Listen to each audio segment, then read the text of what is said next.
देखिए, supreme court ने interim relief दिया। हमारी पार्टी का और all India Muslim personal law board का ये स्टैंड रहा है कि ये पूरा कानून काला कानून है, ये अनकॉन्स्टिट्यूशनल है।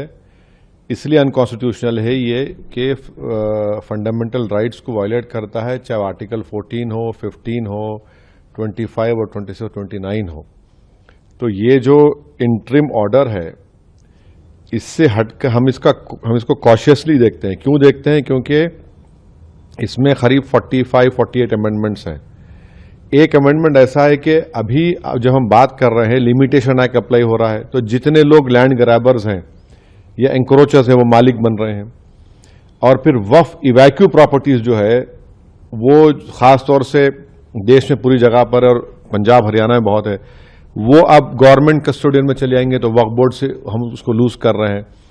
तीसरा यह है कि सेक्शन 2 में जो ट्रस्ट एक्ट है, जो सुप्रीम कोर्ट ने अपने जजमेंट में कहा था कि वो वक्फ की प्रॉपर्टी है, गवर्नमेंट ने सेक्शन 2 के जरिए पूरे ट्रस्ट को निकाल दिया वक्फ से। और इसका पहला फायदा होगा देश के सबसे बड़े दौलतमंद आदमी को, जिसने खोजा ऑर्फनेज पर अपना घर तामीर किया था, जिसका केस अभी सुप्रीम कोर्ट से है। तो सेक्शन 2 से उसको फायदा होगा। पूरे जो वक्फ जो ट्रस्ट है उसको ट्रस्ट है बोल के वक्फ से निकल जाएंगे। चौथा यह है कि ये 5 साल का प्रोविजन है। कौन तय करेगा कि 5 साल से प्रैक्टिसिंग मुसलमान है? और अगर कोई महिला होगी तो उसका कौन तय करेगा?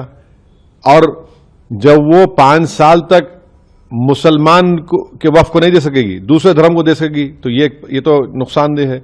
फिर गवर्नमेंट ऑफ इंडिया ऐसे रूल्स बनाएगी जिससे वक्फ कमजोर होगा, वो फेडरलिज्म का भी वायलेशन होगा।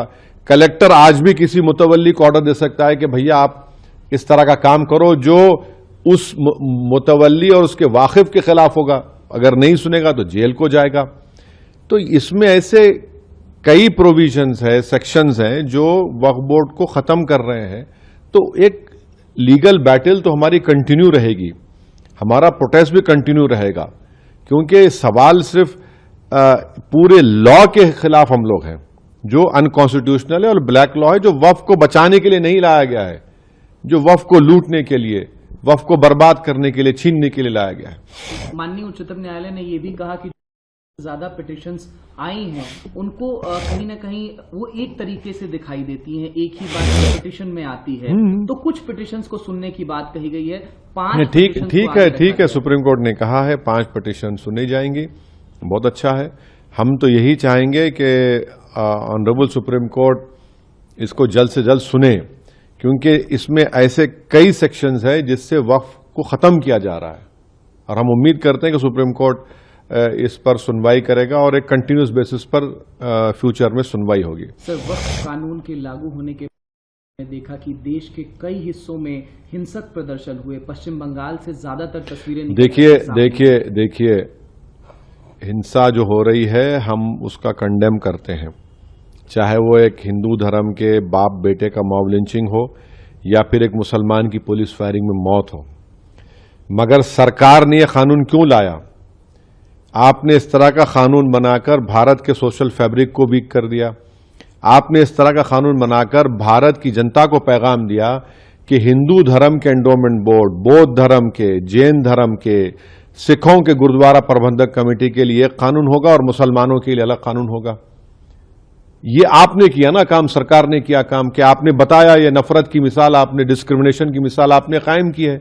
हम तो कह रहे थे पार्लियामेंट के अंदर ज्वाइंट वर्किंग कमेटी में, हमने टाइसन नोट भी दिया। ये तो सरकार की जिम्मेदारी है। सरकार की इस गलत फैसले की वजह से आप टारगेट कर रहे हैं मुसलमानों के ईमान को, मुसलमानों की मस्जिदों को, दरगाहों को, इमाम बाड़ों को।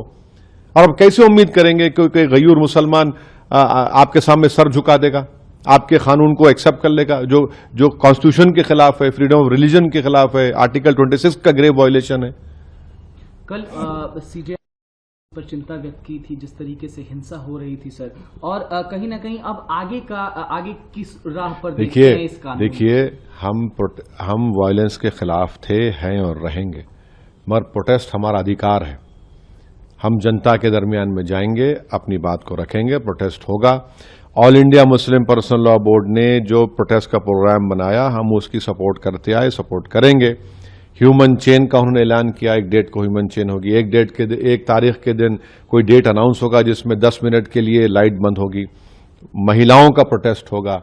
प्रोटेस्ट तो डेमोक्रेसी की रूह है भाई, वरना अगर प्रोटेस्ट नहीं होगा तो फिर डिक्टेटरशिप रह जाएगी, फिर जमहूरियत कहां रहेगी, लोकतंत्र कहां रहेगा। प्रोटेस्ट पीसफुल होना चाहिए और पीसफुल होगा इंशाल्लाह। मुझे मालूम है आप अगर आप ये वीडियो YouTube पर देख रहे हैं तो हमारे चैनल को सब्सक्राइब कर बेल आइकन दबाएं, और Facebook पर देख रहे हैं तो हमारे पेज को लाइक करें।